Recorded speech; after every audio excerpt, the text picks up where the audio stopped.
So we start today with a conversation with Gero Decker, founder and CEO of Signavio. Gero, welcome to the show. Yeah, it's a pleasure. Thanks for having me. All right. Well, let's get you introduced to our audience. We had a chance to speak recently and do your story for the Entrepreneur Journey series on our blog. So tell us, how did you get Signavio off the ground? What is the genesis story? Sure. Yeah, so I'm one out of 4 founders, basically 4 friends from university, and we started 9 years ago. Now growing the company to close to 300 people, so this will be a major milestone for us. That will be reached pretty soon.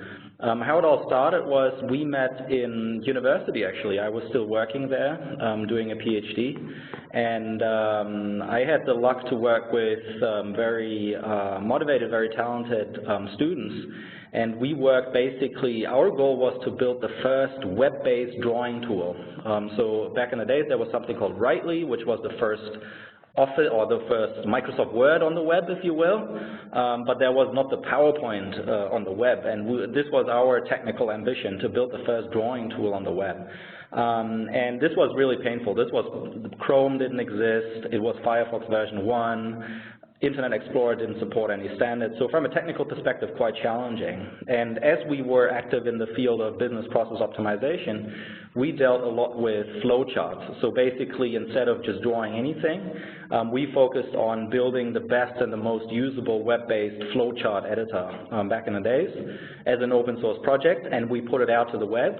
And then we got lucky that people picked it up in blogs, wrote about us.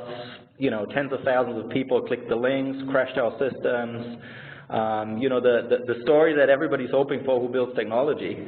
And it took us a while actually to realize what problem we were solving, because it was really love for technology in the beginning. And you know, only over time we realized that we actually had solved the problem of collaboration when it comes to talking about business processes, which seemed to be unsolved by the legacy products that were on the market, which were more tuned for specialists, and our system, also for lack of functionality, was pretty much simplistic and therefore tuned for the masses. So this got us off the ground, that people got interested in what we did, signed up for the free web service that we offered, and asked us for features, asked us for more reliability. And this is when the idea came up, hey, let's do something with it. Maybe there's a commercial model to be found. So we were not starting with the goal to create a company. We actually started with the love for the technology, and only found out later that this might be a good starting point for a company. And where were you doing all this, and what was the ecosystem around you? What were you, what was filtering into your lives from the surrounding in terms of startups and building companies and all that? What was the input? Yeah. I mean, I was a computer scientist guy, right? I was a programmer, so I was deeply, interested in the technical stuff, less interested on the business side. But I do come from a family of entrepreneurs. So, for example, my uncle, he was one of the pioneers of solar panels and building one of the first companies on solar panels. So I knew that story of, technology lovers or engineers having turned into entrepreneurs, so I could see that firsthand in the family. So this was a big inspiration. There was nobody doing software, so everybody thought, Gero's doing this video game thing, right? So software is not real. If you can't touch it, then it's not real. So in terms of entrepreneurship, it was a little bit more old school. Everybody was more into mechanical engineering and things that you produce, right? So factories and all of that. And which university were you at? So I was at university. It's called Hasso-Plattner Institute, named after the founder of SAP, Hasso-Plattner, who's still he's still on the supervisory board of SAP, very active, very passionate about software, and he was also very active at the university. A very likable person, very smart, a great engineer on the one hand, but also passionate about the problems that companies have out there. So he was always, to me, the role model for what it means to be an entrepreneur, right? So passionate about the product on the one hand. Did you ever get to interact with him? No, of course, yeah, regularly, because he was giving lectures, and he's very approachable. Okay.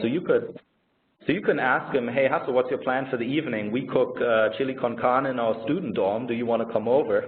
And he would say, yeah, I have to call, a person to pick up my car because I guess I won't be driving afterwards anymore.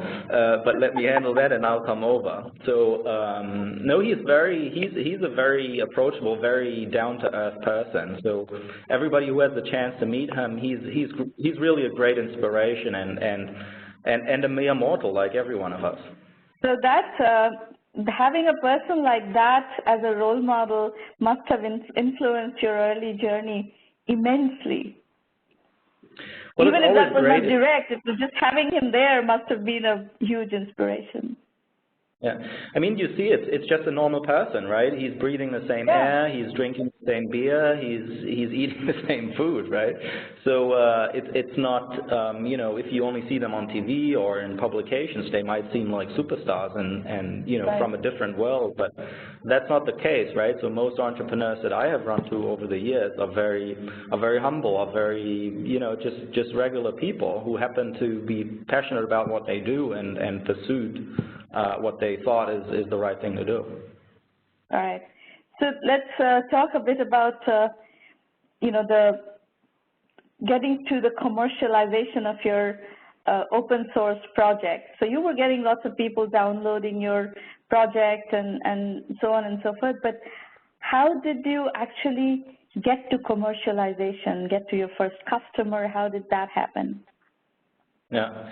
So our initial idea, our naive thought was that we simply find a sponsor for our open source project and we continue as an open source project. Because companies like Red Hat and others, they were downloading our stuff and actually integrating it into their product. So it had real commercial application and people were interested in the technology. So we approached them and asked them, so how about you give us a couple of €1,000 per month and we can happily continue developing the project and you can influence the roadmap and all of that, right? So similar to what Mozilla does with sponsors like Google, right? It's an open source foundation, not for profit, and it's simply there, financed by a set of sponsors to keep the open source project alive. But everybody declined our kind offer and said you can become an employee, right? You can get a Red Hat badge and work for us, and you can even work on the project, but we don't do sponsorships, right? And so we said, damn, that idea didn't work. So we figured that it's probably a lot easier, nicer, a lot smarter to go to the end users directly, right? Because if you go for that model, it's basically an OEM, technology integration type business model, which is always bad because you're always, very much down in the value chain, and you have too many indirection levels to the end customer. So, we focus a lot more on the end user organizations and what they would be looking for, what they were lacking in the software that we provided. And the choice that we had to make basically back in the days was, well, either we do a cheap sign up for a couple of dollars a month with your credit card, individual user type thing, which just shines through usability, complete self-service, all of that, limited in functionality, but mass applicable. Versus you go down the enterprise route where you say, my customer is not an individual, but my customer is maybe a large corporation with users in it, security concerns, integration things. They will, throw a ton of requirements at you. So this was the choice that we were trying to make, and we actually opted very early to go down the enterprise route. So we would rather work with a smaller set of companies, but where we have defined target people that we can work together on a roadmap for the product, what it needs to do to be of value, and have a clear path, rather than working with an anonymous mass of thousands of individual people that you can't, where it's more of a marketing play plus a virality play. We found it was more suitable for our niche for business process management, flow charting. This is more suited for an enterprise type model. So we started engaging and looking for all of the companies that we had in our, that we had relationships with, that we knew. And we reached out to them, told them about what we were up to, and whether they would be interested in looking at that, endorsing it, helping us build it out. And we got very lucky. We were working with a health insurance company, actually the market-leading health insurance company in Germany, very well known here in Germany, but not anywhere else in the world. Very conservative. But we got super lucky that we had a great relationships to the key decision makers. They hated the software that they currently had in place. It was old. It was complex. They hated the sales guys. What software was that? Say again? What was the software that you replaced there? It was a product by Software AG. So back in the days, this was our most important competitor. Yeah. Basically, the pioneer in our product category. They were dominating that space. They were roughly at 100 million in revenues for that particular product at that point in time. So they had a good market penetration. Yeah, big customer base, and serving mid-sized and large companies. And we found that with the very large companies, we were simply not ready yet for the first couple of years. But for the mid-sized companies, so between 1,000 and 5 or 10,000 people, these companies were a lot more pragmatic, much less enterprisey, much less demanding, and all kinds of crazy features. But a lot more pragmatic and easy to work with, easier sales cycles. So this was basically the niche or the company sizes that we aimed at for the first couple of years of the company.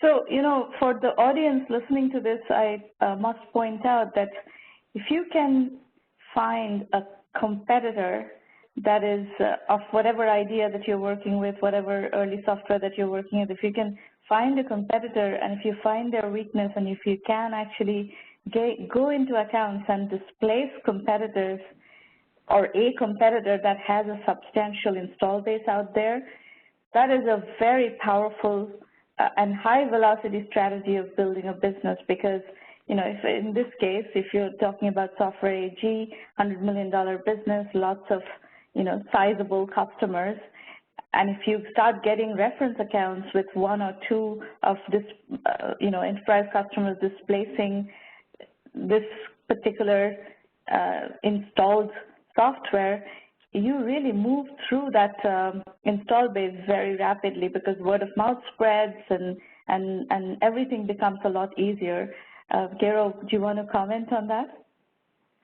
This is what we thought, but the reality turned out to be slightly different for us. So for the first customer, this was true, and from a credibility point of view, this was magic, right? Because everybody knew they were a reference customer of Software AG before, and they were not one of those risk takers, right? So they would only buy software if it's really substantial and working for them. So as a reference, this was fantastic, and we thought, well, let's just replicate it, because Software AG has thousands of customers. Why not just go after all of them and replace one after the other? But we found this was super hard for us, because the switching cost was simply too high. It was too much of a pain for customers to go away. And so we found success much more with the more greenfield type accounts. So organizations who were moving up the ladder in their maturity, who had used maybe disparate solutions before or very lightweight solutions before, and were buying a real product for, in our case, business process management for the first time, that these were the much faster deals and the ones where we had much more predictable success. So over the years, switch out deals, yes, if they happened, they turned out to be the largest deals that we did, also because they were used to paying, incredible sums of money, and you could just say, you get a far better product and, at the same or cheaper price. So, it's, go for it. But for the mass of the growth and the mass of the install base that we have today, most has actually been rather greenfield than switch outs. Okay. So at what point did you hit $1 million annual revenue? That was probably in 2000, probably 3 years in or something. 3 years in. And so all this while you were essentially bootstrapping, right? You didn't raise any money in that period. Yeah, we didn't raise money for the first 6.5 years. So we completely lived off of revenue. In our case, we had still a hybrid model. So we were doing subscriptions on the one hand, but we also had customers on the old, software purchase plus maintenance model, which from a cash perspective is of course, much better for a startup because it gives you this immediate cash influx. And only over time we switched completely to subscriptions. So now we do 100% subscriptions.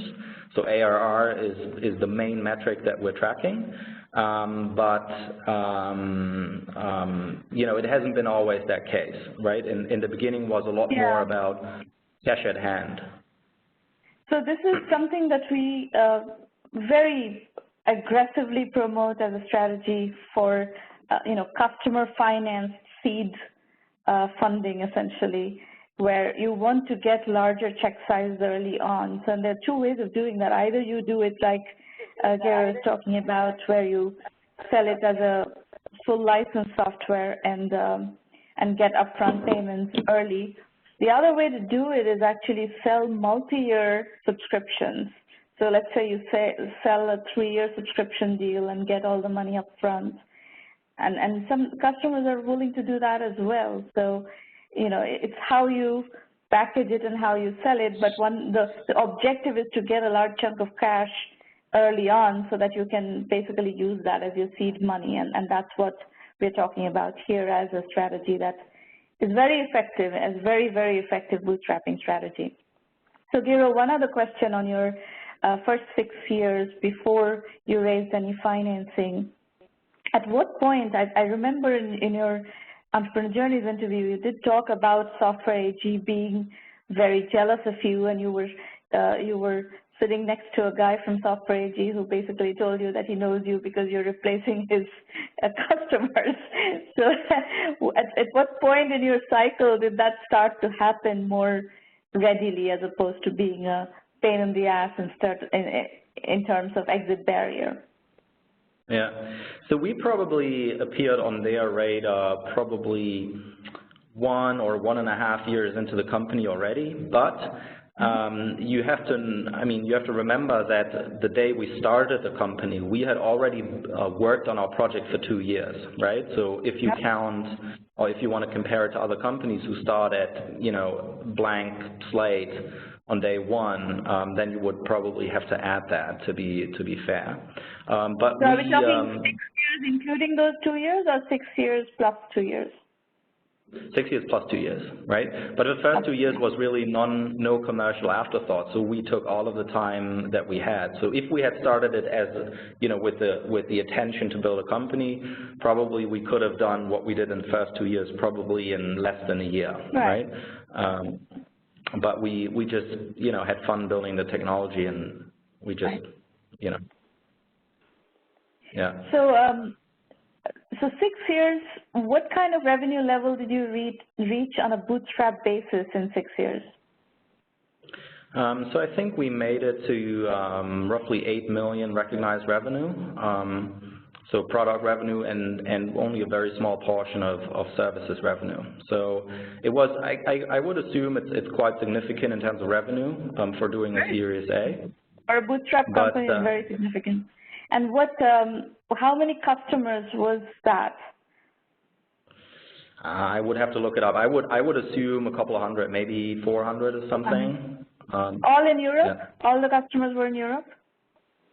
We started, so when we took on the funding, we had 3 offices already. Main office was in Berlin, serving the European countries, with, at that point, a large concentration in the German-speaking countries and less of a penetration in the UK and France.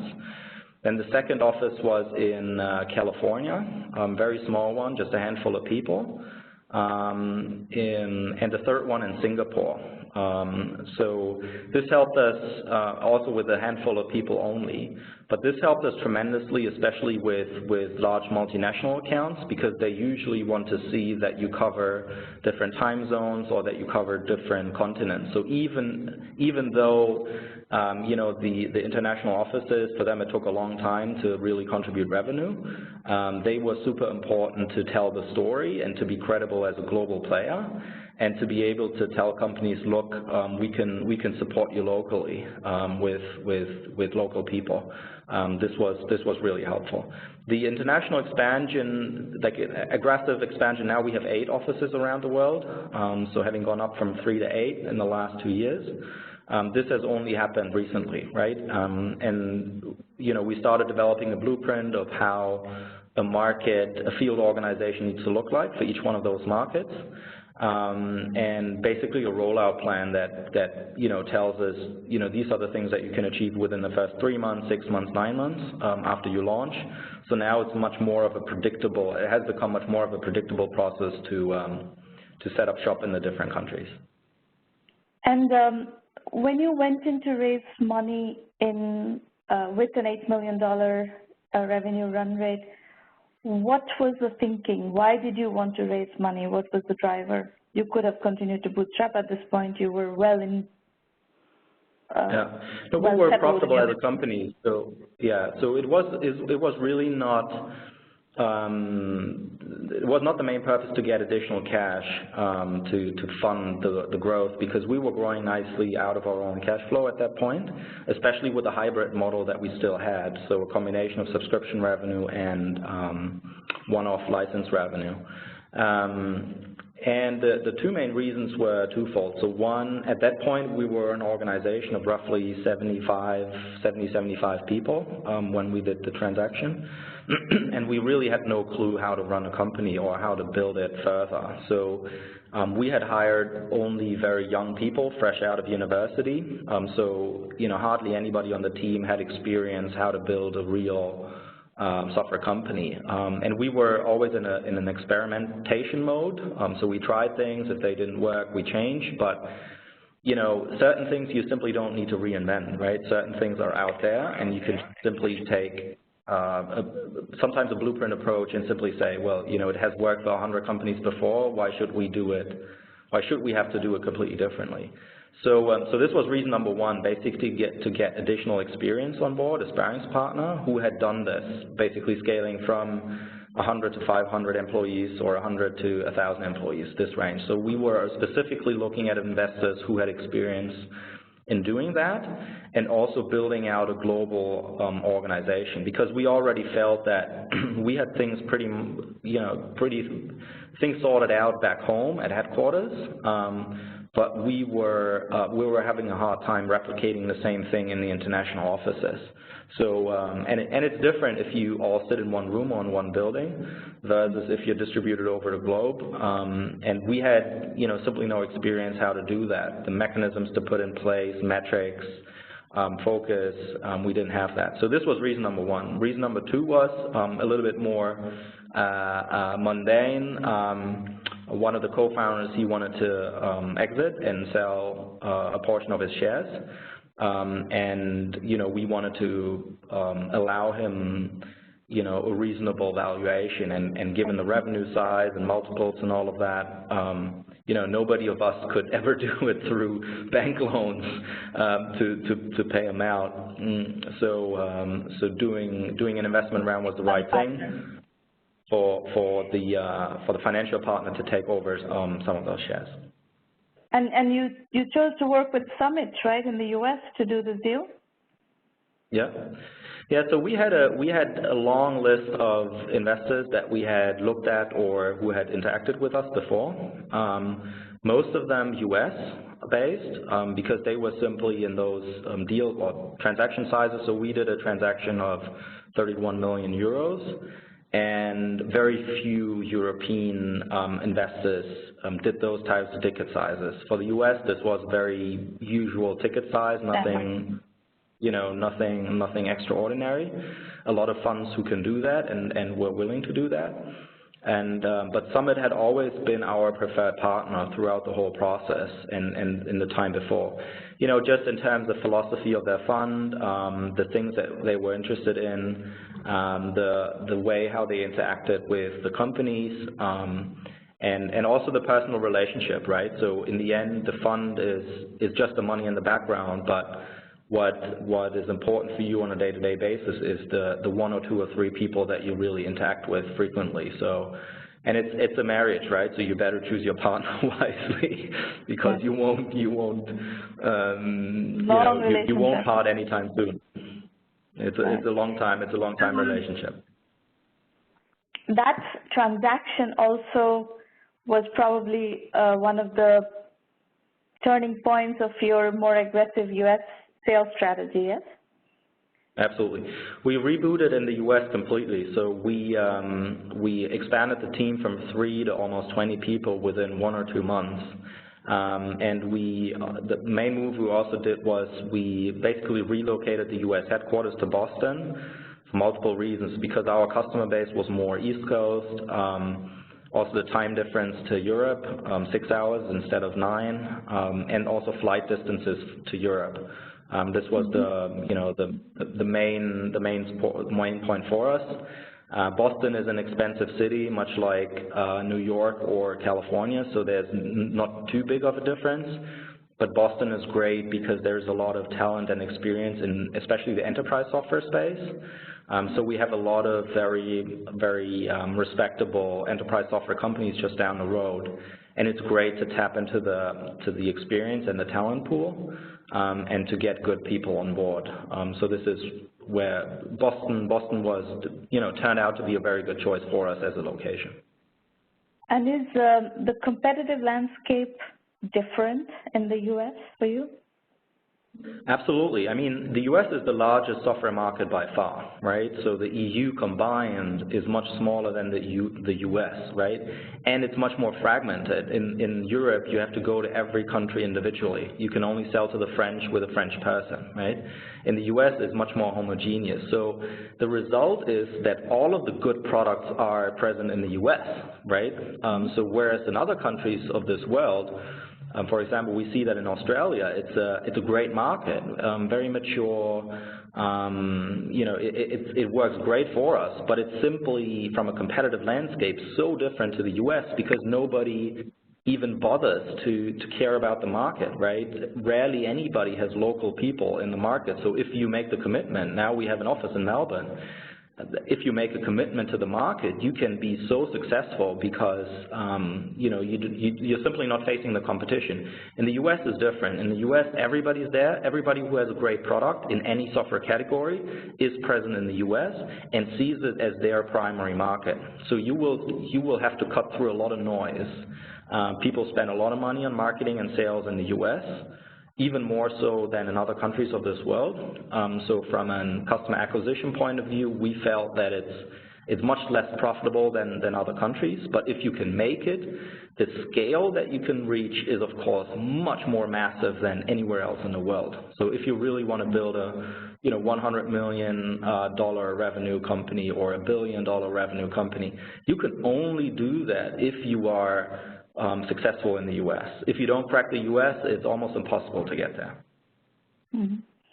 And what has been challenging about scaling from Europe to the U.S.? Well, for us in particular, operating in different offices and getting the right mix between doing things centrally and therefore also efficiently, because then you only have to do things once, right? Versus how much do you replicate in the different regions and adjust it to the locals, specific, specialties. The U.S. is very different than what we were used to in Europe. In Europe, you can fly everywhere and you meet face-to-face a lot, all right? So within Germany, France, UK, you can go everywhere within a day trip. You fly there in the morning, you have your meetings during the day, and you fly back in the evening. In the U.S., this is not possible. So in the U.S., you really have to make a choice. you hardly ever address the U.S. as a whole, but you pick and choose. You say Greater Boston area, Greater New York area, maybe you know, Southern California, or whatever the pocket that you choose, and then you really focus there. Because unless you have a complete inside sales model, doing everything over the phone, then of course it doesn't matter, you know, region doesn't matter, but as soon as you have to have some personal interaction at some point, the U.S. becomes really, really challenging, and you have to pick your battles very, very wisely, because otherwise you're simply spread too thin. You can't cover the whole U.S. with 20 people, right? You can't. You can cover it with 2,000 people. But if you get started, you have to pick your battles very, very wisely and pick your pocket, pick your niche, where you can create the necessary traction. And this one we didn't have in Europe. In Europe, you say, you know, I'm interested in Sweden, or I'm interested in the UK, and then it's the country as a whole rather than picking and choosing a particular pocket in it. So where are you today? You raised Series A with $8 million in revenue. Where are you today? Well, we finished last year with north of 20 million ARR, so we had some good growth in, you know, since we took on the investment, and you know, we're continuing on that growth path. We have the feeling as a company that we're only learning how to run, and that we're only scratching the surface. So in all of the markets that we're active in, we feel that we're just, you know, we're barely starting. So this is a great feeling, because if you're already at, you know, as I said, we finished last year north of 20 million. And if you see that even with the same products, with the same approach, you can easily grow 10 times, 20 times in the markets that you're already present in, without, you know, adding anything to your portfolio, without adding any additional geography. This is something that we have to, you know, execute on. And then, you know, the sky's the limit in terms of ideas and other things that we could, you know, do as well. So two questions. One is, whom do you see in deals these days in Europe? Is it Software AG? And whom do you see in deals the most in the U.S. competitive-wise? Yeah, so still globally, our two main competitors are IBM and Software AG. So IBM also has a couple of products in our space, mostly through acquisition. And it's, of course, a great competitor to have, because they run with completely different mechanics. They have reach like crazy, obviously, but they don't have the focus, and they don't have the agility, and they can't be, you know, smart on an account-by-account basis. But on the other hand, they're, you know, they're just massive. So for us, it's a great playing ground, because, you know, being a still rather small and nimble company helps us create quite some traction in the market. Very good. So it's a wonderful story of a European enterprise software company scaling globally. We are seeing several instances of this phenomenon. Actually, we've covered a number of companies from Europe that have been able to scale to the US and globally. So congratulations.